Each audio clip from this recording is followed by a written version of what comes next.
Jeshi la Polisi mkoa wa Njombe kupitia kwa mimi mwenyewe kamanda wa polisi mkoa wa Njombe, nilimpokea ndugu mmoja ambaye amefahamika kwa jina la Shukuru Donald Mwalongo na kuja kunielezea namna alivyokuwa anatenda matukio mbalimbali ya kihalifu, ikiwa ni pamoja na wizi wa pikipiki, na kwamba alihukumiwa kifungo cha miaka 5 jela na ameweza kumaliza kifungo hicho mwezi wa pili mwaka 2024.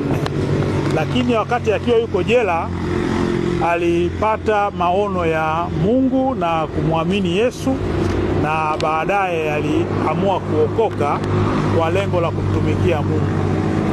Lakini alirejea kwetu sisi kama jeshi la polisi kuomba msaada wa kupata kipaza sauti ambacho kitamsaidia katika shughuli ya kueneza neno la Mungu, lakini vile vile kulisaidia jeshi la polisi kuwatoa watu walioko katika uhalifu, basi na wenyewe warudi kumjua Mungu.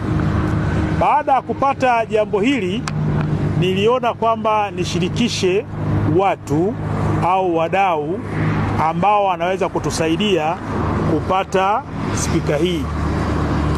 Mtu aliyeshirikisha ni Mheshimiwa Joseph Zakaria Kamonga. Huyu ni mbunge wa jimbo la Ludewa. Baada ya kumfikishia ujumbe huu, mara moja alikubali na akaniahidi kwamba ataweza kusaidia upatikanaji wa hii spika. Kwa tunamshukuru sana mheshimiwa mbunge kwa kulisaidia jeshi la polisi kuweza kumpatia huyu bwana hii spika ambayo itatusaidia katika uelimishaji wa jamii, lakini na kutoa neno la Mungu. Lakini vile vile tutampatia katika hizo fedha ambazo zimetumwa na mheshimiwa Kamonga za kununua spika. Spika hii kwanza imegharimu shilingi 350,000. Lakini yeye mwenyewe tutampatia shilingi 50,000 ya kumsaidia kuweza kuondoka na spika hii hapa kuelekea nayo Ludewa ili akaendelee na neno la Mungu. Lakini tunacho kihitaji sasa kwa ndugu yetu bwana Shukuru Donald Mwalongo, kama kweli ameokoka na amemrudia Mwenyezi Mungu, sisi kama jeshi la polisi tumeonesha kwake kwamba tumekubaliana naye na tunaamini kwamba hivi sasa yeye sio mhalifu tena, na ndio maana tumemshirikisha mdau huyu ambaye amesaidia kupatikana kwa hii, kwa aende akafanye ile kazi ambayo imekusudiwa. Lakini na sisi tutapata taarifa zake za namna gani anavyotoa neno la Mungu na kuhakikisha kwamba anaishirikisha jamii katika masuala ya ulinzi na usalama kwa kuzungumza na wananchi mbalimbali. Miongoni mwa wananchi anaozungumza nao kuna baadhi watakuwa ni wahalifu. Upande wa Ludewa tuna matukio mengi sana ya mauaji yanayotokana na imani za kishirikina. Kwa tunategemea ataenda kuwatoa watu katika imani za kishirikina na kuja kumwamini Mungu. Lakini bado tuna matendo ya ubakaji, yale ya ukatili yapo katika wilaya ya Ludewa. Lakini yasizingatie tu wilaya ya Ludewa.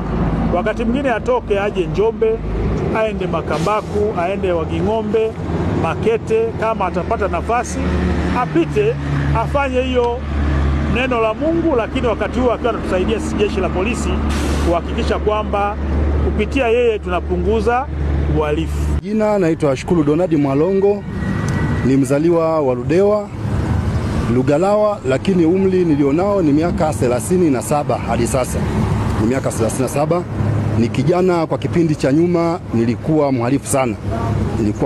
Na nimefanya uhalifu sehemu nyingi sana. Lakini katika kufanya uhalifu wangu ni miaka mingi, lakini katika uhalifu niliofanya sijaona mafanikio yote yale katika maisha yangu. Na bahati mbaya wale wenzangu ambao nilikuwa nafanya nao uhalifu walikuwa wawili, pamoja na mimi mwenyewe nilikuwa ni watatu. Mmoja alikufa kwa kifo cha kukatwa mapanga, mmoja alikufa kifo cha kumwagiwa petroli kule Makambako. Na baada ya hapo nikawa nimebaki mimi peke yangu, nikawa naendelea kufanya matukio. Nilikuwa ni mwizi, naiba pikipiki, ninawakaba watu na wapiga nondo. Lakini pamoja na hayo ambayo nilikuwa nafanya, sikupata mafanikio yote yale. lakini baadaye nikafikiria kwamba nitafanya uhalifu, nitafika wapi? Kwa sababu kampani ambayo nilikuwa nayo ilikuwa imepoteza maisha, nikawa nimebaki sasa mimi. Na mimi manake nguvu yangu ilikuwa ni ndogo katika uhalifu. Basi niliweza kujaribu kufanya tukio la mwisho. Niliweza kuiba pikipiki huko Ludewa, mkoa wa Njombe, na nilipoiba ile pikipiki niliweza kuondoka nayo, lakini baada ya kuondoka nayo nilifika nayo Makambako. Jeshi la polisi lilifanya upelelezi mpaka kunifuatilia kuweza kunikamata na hicho chombo. Basi nilipokamatwa na jeshi la polisi wilaya ya Ludewa mkoa wa Njombe, jeshi la polisi lilishirikiana na jeshi la mkoa wa Njombe, kituo cha polisi Njombe. Basi niliweza kukamatwa nikiwa Makambako na kile chombo, hatimaye nikafikishwa kituo cha polisi Njombe. Baada ya hapo niliweza kusafirishwa na jeshi la polisi Njombe, nilifikishwa Ludewa kituo cha polisi.